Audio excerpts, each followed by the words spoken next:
Welcome to the Friday Focus. My name is Dr. O from E&S Orthodontics, and we're just going to continue giving you an example of why children may not want to have extractions done in their orthodontic treatment plan.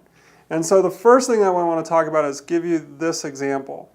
If you remember our conversation about profiles, if we take this collage of pictures, and every orthodontist takes these collage of pictures when you come in for an evaluation, the picture that you want to really concentrate on is actually this picture right here, the profile.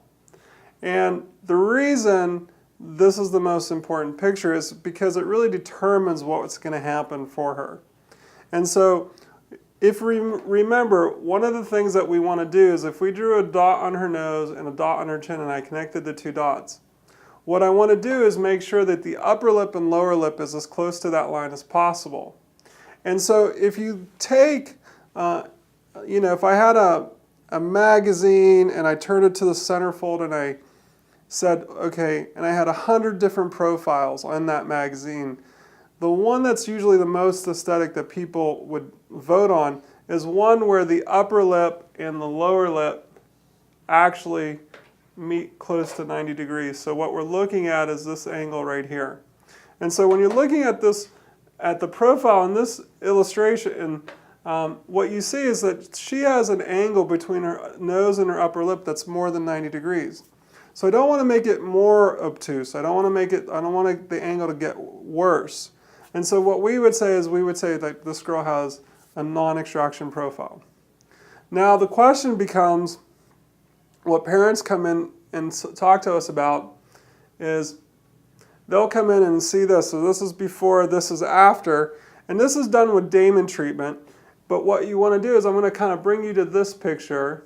Because a parent will see this and they'll say, okay, let's go ahead. There's a lot of crowding. And people would always say that the problem is on the bottom.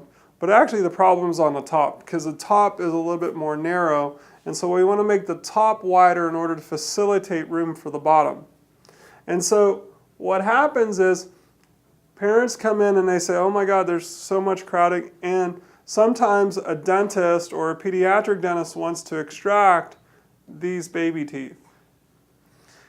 And the conversation that typically happens is we're going to go ahead and pull those two baby teeth out and to make room for the front four. And I promise you that would actually, the front four teeth will actually get straight over time if you pulled out the two baby teeth. But what's not being said to you is that you're not really creating space. You're actually, we say, you're stealing from Peter to pay Paul. You're not creating any new space. You're just using the existing space to facilitate. And so the next year, so then what happens is next year, parent comes back and gets an evaluation, and then a recommendation is made to pull those baby teeth out.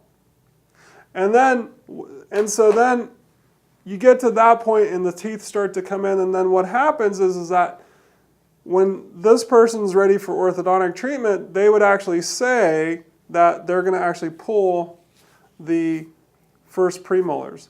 And so what's not being disclosed in this conversation is the following, is that if I was a parent and I said, and I was presented, okay, we're going to take out this tooth this year, next year we're going to take out that one, and then in year 3 we're going to take out the permanent teeth, I would want to say, well, is there anything else that can be done?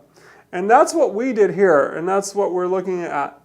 And so what we did is we actually kept all the baby teeth, because baby teeth serve two functions. One, they allow children to eat, and two, they hold space for the adult tooth.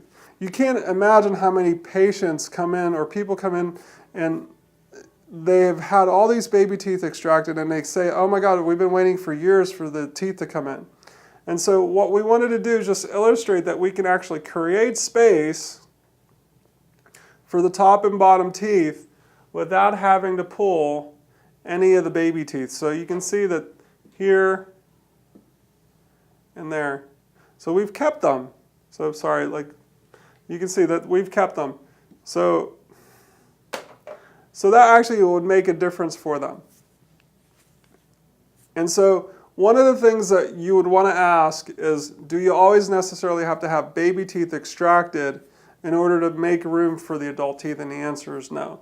And so what I wanted to do is, if that question is coming up for you where you're concerned about whether you should extract baby teeth or not, come into our office. We'll give you a free evaluation and let you know what we think about the circumstances, and we can best determine whether it's the appropriate treatment for you.